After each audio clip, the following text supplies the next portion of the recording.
Mabuhay, or in Kapampangan, Luid kayo. Almost 500 years ago, on March 16, 1521, Ferdinand Magellan famously discovered what is now the Philippines. Discovered, yes, as if what we now call the Philippines and its islands and its people had never existed, as if they were just hidden underneath the waters of the vast Pacific Ocean, a place no one knew existed until this guy showed up and said, "I found you. Now you belong to my king." So today, let us learn more about this discovery of the Philippines. Let's begin. At number 1, Ferdinand Magellan was a Portuguese sailor for the King of Spain. He was credited for being the first to circumnavigate, or in other words, sail around the world.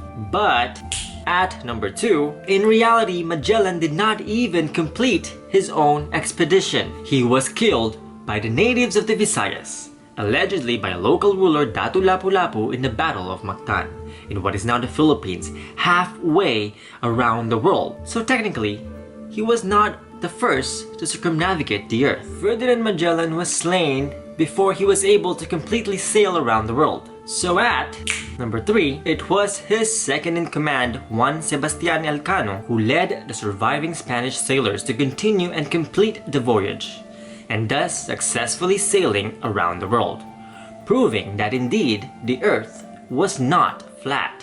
But were they really the first one to sail around the world?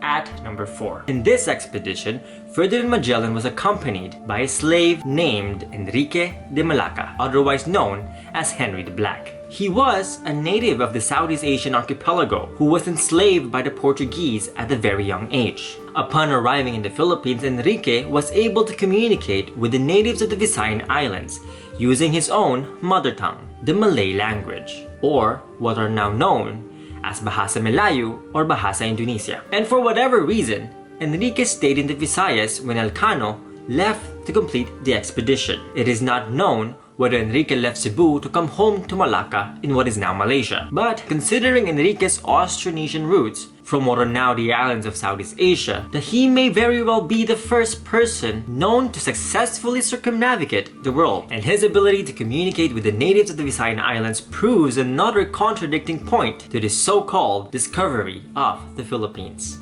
So at number 5, so was the Philippines really discovered, and was it really Magellan and his crew who were the first foreigners or outsiders to arrive and discover these isolated islands we now call the Philippines? The answer is no.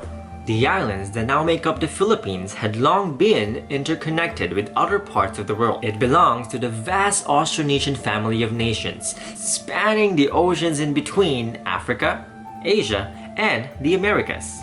And along with the rest of Southeast Asia, it sits at the heart of a vast network of civilizations. From the Arab world to ancient China to ancient India, and yes, even as far as Africa and Polynesia. Travelers, traders, and migrants from all these places have traveled across what is now the islands of Southeast Asia, including the Philippines. They exchanged many things between one another at a time when Europe was still reeling from its dark ages. So no, the Philippines was not discovered by Ferdinand Magellan or any other European for that matter. If anything, it was Europe that was indeed isolated from the rest of the civilized world at this point in human history. So now what? Well, it is important for us younger generations to reclaim our own histories, our own roots, and decolonize our minds from the generations, if not centuries, of miseducation brought about by colonialism and imperialism upon our people. And like what we always say, no history, no self. No history, no self.